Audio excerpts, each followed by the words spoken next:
The National Desk, America's News Now.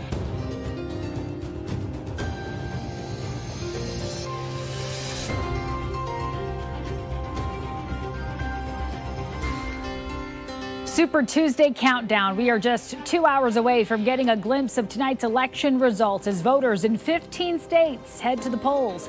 Can Donald Trump clinch his third GOP nomination tonight?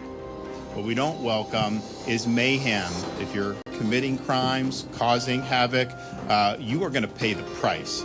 More law enforcement headed to Miami ahead of the spring break holiday. Coming up, what Florida officials are doing to ensure we don't see a repeat in violence of years past.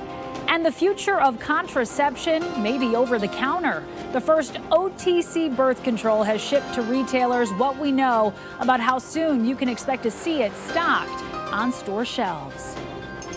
We are following unrelenting snowfall in the west, a tornado risk in the southeast, as well as the biggest primary election day of the season. This is the National Desk, America's News Now. I'm Amira David.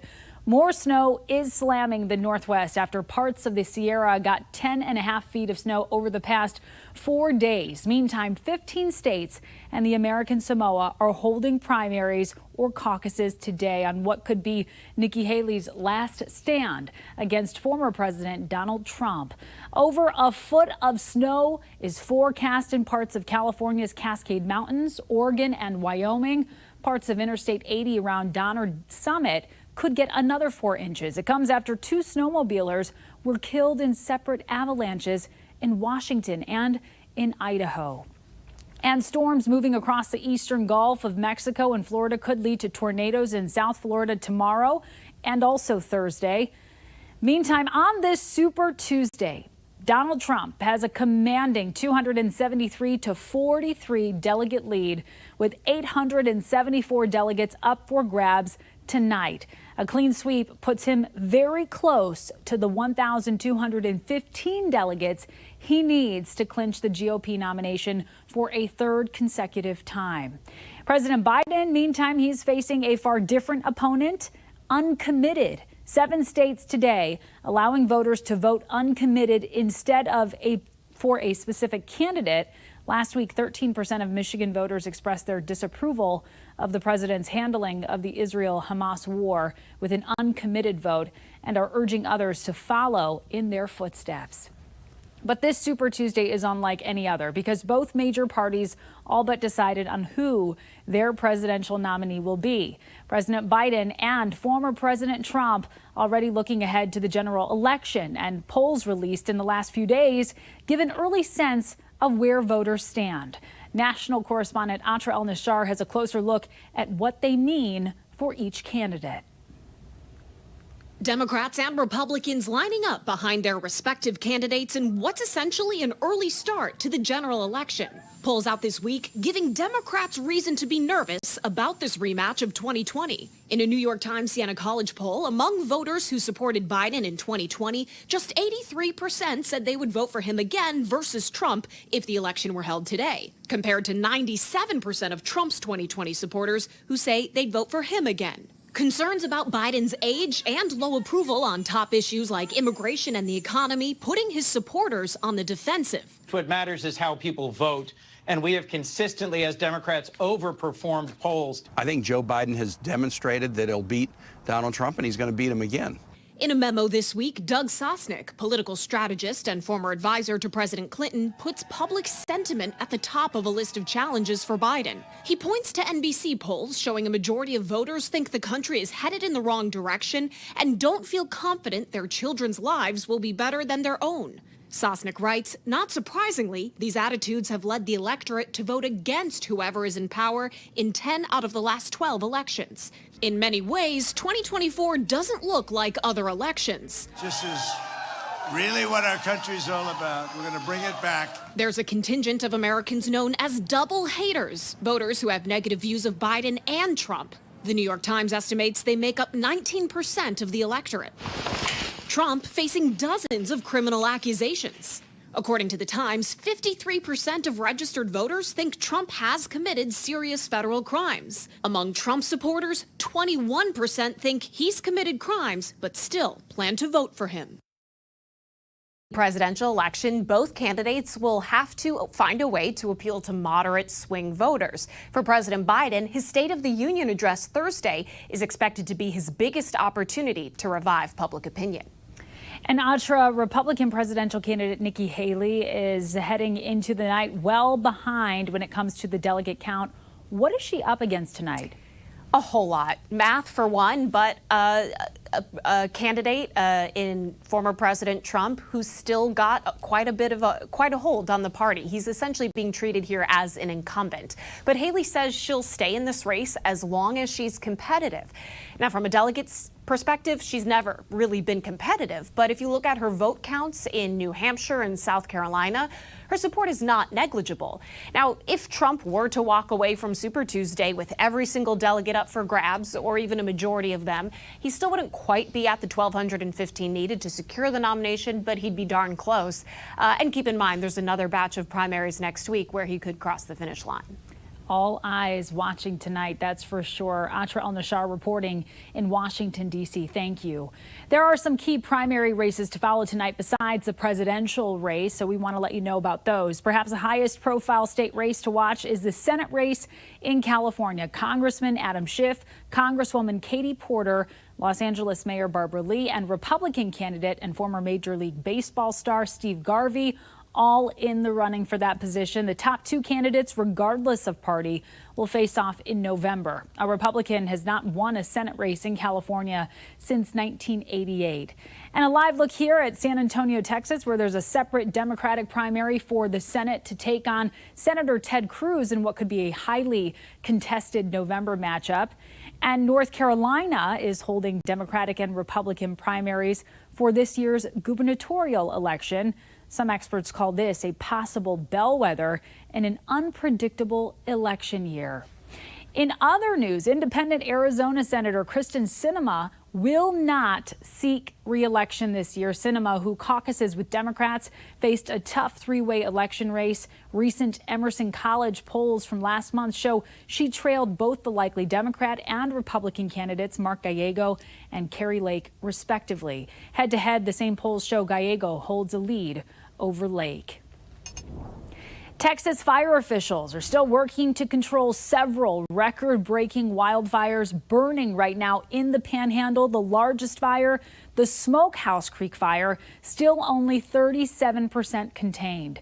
It's burned well over 1 million acres and destroyed 500 structures, making it the largest in state history. Authorities say the fires killed at least 2 civilians and a fire chief. And officials warn fire weather is returning later this week. The fire's not over yet. Even though progress has been made, it is wrong if anybody thinks the fire is over and they can let down their guard. Texas Governor Greg Abbott says 70% of Hemphill County, home to the city of Canadian, has been burned. Nearly 50 families have been displaced. Well, talks to establish a ceasefire deal in a conflict that has now exceeded 150 days were extended after timing out with no breakthrough. The parties met in Cairo looking to lock in an agreement. Tonight, questions over whether any deal will happen with just 5 days remaining in a deadline, an Israeli-imposed deadline. With no deal, Israel says there will be a wide-scale invasion in Gaza's Rafah. Israel said it would pursue the military actions at the start of Ramadan, which begins next week. President Biden today putting the blame on Hamas. The hostage deal is in the hands of Hamas right now, because they've been an offer, rational offer. The Israelis have agreed to it, and waiting to see what the Hamas does. Hamas says Israel has thus far refused demands for people who fled northern Gaza to be allowed to return and for guarantees of a long-term ceasefire and full Israeli withdrawal from Gaza, which it sees as critical. And take a look at this. Thousands of packages descending from the sky in war-torn Gaza. According to the U.S., there were about 36,000 meals dropped on northern Gaza today between the United States and Jordan. This after the World Health Organization said children there are dying of starvation, where an estimated 300,000 Palestinians are living with little food or clean water. as Israel's military bombardment continues. More aid coming as Secretary Blinken and other U.S. leaders hold strategic talks on the war in Gaza here in Washington tonight. Blinken wrapping up separate visits with both Qatar's prime minister and also with Israel's war cabinet member Benny Gantz. Video here of Gantz, Prime Minister Benjamin Netanyahu's political rival, leaving the State Department meeting today. Gantz said to be taking criticism from the administration during his trip on the lack of aid flowing into Gaza right now. At least 6 houses outside of St. Louis are being tested for radioactive contamination in the dirt. The U.S. Army Corps of Engineers is testing soil from homes built near Cades Cove. That's where Manhattan Project waste was buried in the 60s. Filled dirt covered that waste, but that dirt may still be contaminated. Both Republican Senator Josh Hawley and Democratic Congresswoman Cori Bush are calling on the government to compensate anyone whose illness can be tied to radiation exposure. Residents believe the contamination goes beyond just those 6 homes. Officials are investigating a deadly plane crash near Nashville's Interstate 40 last night. A small aircraft was given approval for an emergency landing after reporting engine and power failure, but did not make it to the airport. It crashed and burst into flames, killing all 5 people on board, 2 adults and 3 children, all Canadian citizens. The plane took off from Ontario, Canada. At least 16 students are hurt after a terrifying school bus crash in West Virginia. The school bus driver arrested for driving under the influence. It happened in Calhoun County last night on State Route 16. State troopers say the bus rolled over. Fortunately, the students' injuries are not considered life-threatening. Bus driver Jeffrey Brannon now facing charges of DUI causing injury. The United States said today that they will not be sending troops to Haiti to halt an apparent coup. Last night, heavily armed gangs stormed Haiti's main international airport. This followed a mass prison break over the weekend, all in opposition to the administration of the acting prime minister. But this turmoil is sending Haitian refugees to the Florida coast. The reality is the people that are leaving out of there are in such dire straits that they're so happy to get out of their country. People leave Haiti on homemade rafts trying to make it here because the chances of surviving on a homemade raft are better than what they have to live with in their home country. In the last few days, multiple boats carrying more than 30 migrants landed on Florida's coast. Florida's law enforcement believes this number will only rise as conditions worsen in Haiti. Senator Bob Menendez and his wife are now facing obstruction of justice charges on top of the bribery allegations against him. This latest indictment brings a total of federal charges against him and his wife to 18. It comes just days after one of his associates and co-defendants in the bribery case pleaded guilty and is now cooperating with the prosecution of Senator Menendez. Coming up, new warnings from officials in Florida to students planning to spend spring break there, plus new rules in the city. Then a new round of warnings about TikTok as lawmakers still haven't reached an agreement about how to address the app's security risks. And later, latest way Seattle is trying to put an end to deadly fentanyl overdoses. We'll be right back.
Florida's a very welcoming state. We welcome people to come and have a good time. What we don't welcome is criminal activity. What we don't welcome is mayhem. If you're coming for these other reasons, if you're committing crimes, causing havoc, you are going to pay the price.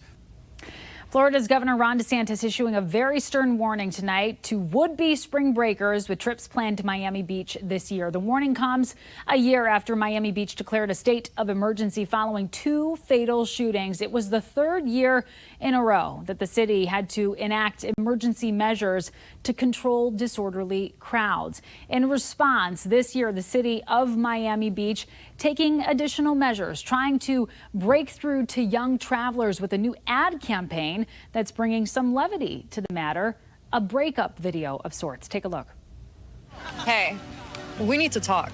This isn't working anymore. And it's not us, it's you. Yep, Miami Beach breaking up with the unruly spring breaker. The city this year announcing some changes, stricter rules in place for tourists, including curfews, bag checks, restricted beach access, DUI checkpoints, and expensive parking fees. Well, the House Education Committee is reviewing new documents submitted by Harvard in the probe of anti-Semitism in colleges. Harvard turned in around 1,500 more documents yesterday in response to a subpoena and accusations that the university was failing to cooperate. A Harvard spokesperson said the school has taken several steps to combat anti-Semitism, including increasing security. Liberty University will pay a $14 million fine for failing to disclose information about crimes on campus and for its treatment of sexual assault victims. It's the biggest fine ever under the Clarity Act, which requires federally funded schools to gather crime data and tell students about those threats. The school said it's committed to the safety and security of students. It's one of the consistent contradictions on Capitol Hill. Lawmakers in both parties can't seem to come to an agreement on what to do about TikTok, despite bipartisan agreement about the threat it poses to the country. Here's Christine Frizzell with a new round of warnings.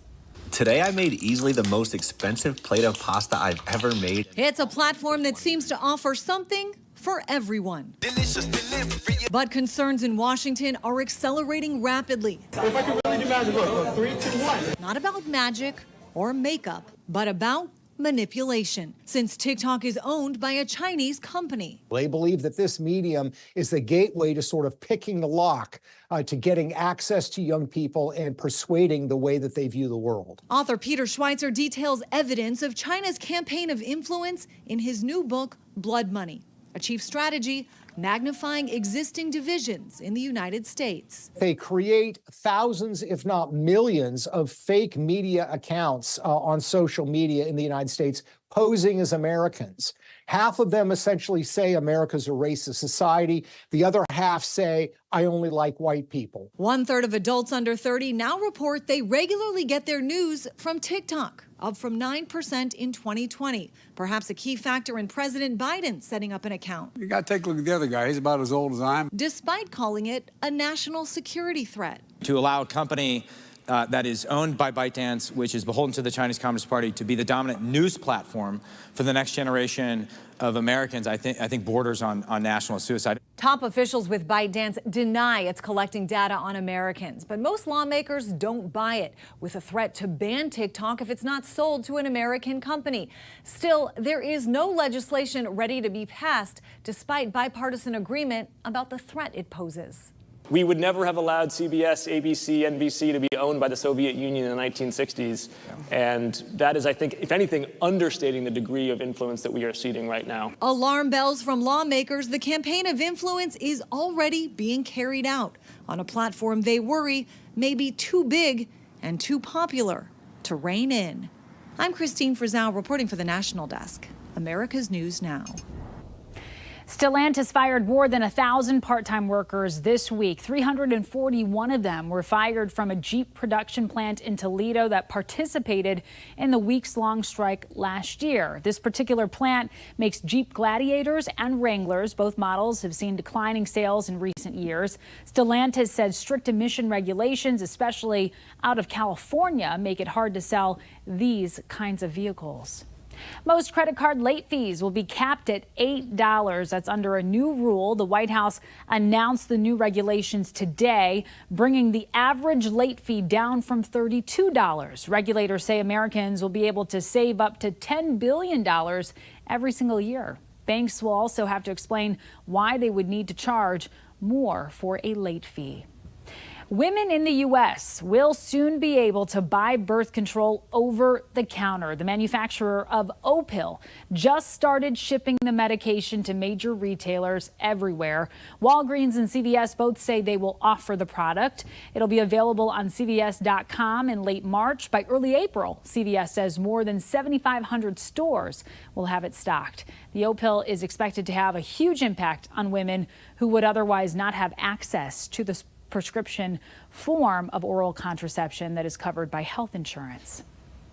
Facebook, Instagram, and other Meta platforms are back online after a large-scale outage. According to the website Down Detector, more than 580,000 users reported problems with Facebook this morning, and around 92,000 people reported issues with Instagram.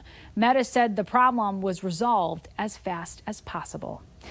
Coming up, a new development in the debate over abolishing daylight saving time in the state of Oregon. Stay with us.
We have reporters all across the country in your neighborhoods covering the issues that matter most to you. We're taking the pulse of America.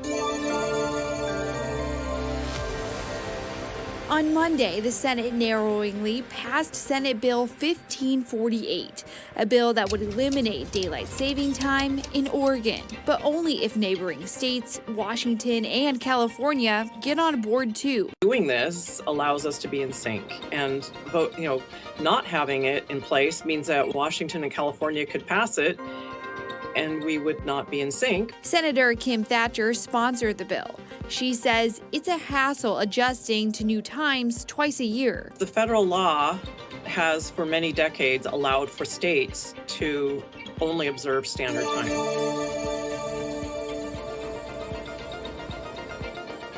I never, in all of these years, never ever forgot what she meant to me and what she did for me.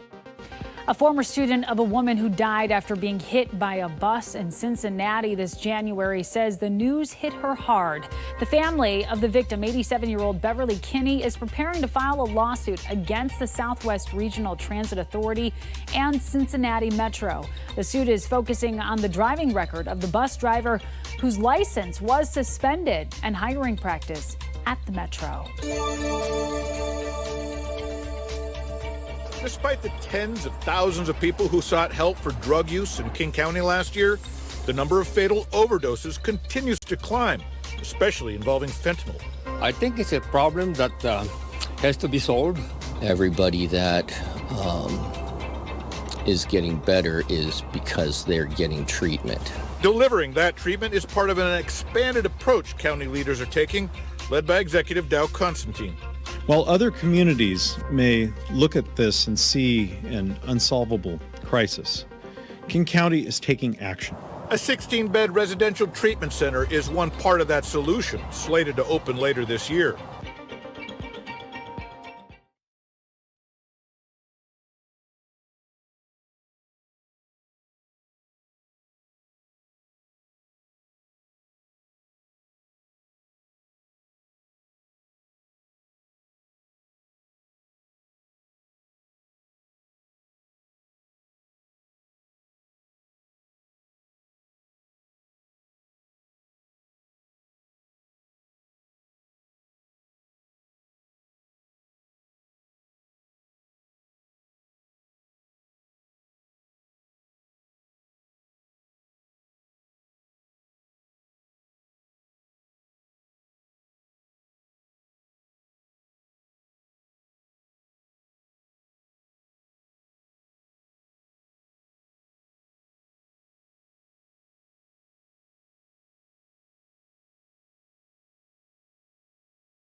Lottery lovers, you might hit a lucky stretch with two different jackpots on the rise right now. The Mega Millions estimated jackpot at $650 million for tonight. If you win, you'll have the chance to take home the cash option of $308.6 million. Then the Powerball jackpot tomorrow, worth an estimated $485 million. Someone could take home the cash option of $232 million. The last time someone won the Powerball was on January 1st, so it's about time. The newest crew of astronauts has arrived at the International Space Station. NASA says the SpaceX Crew 8 mission docked at the ISS just this morning. The four-person crew includes 3 NASA astronauts and 1 Russian cosmonaut. SpaceX says the crew will conduct over 200 scientific experiments during their time there. And that does it for this edition of the National Desk. I'm Amira David. Thank you so much for watching.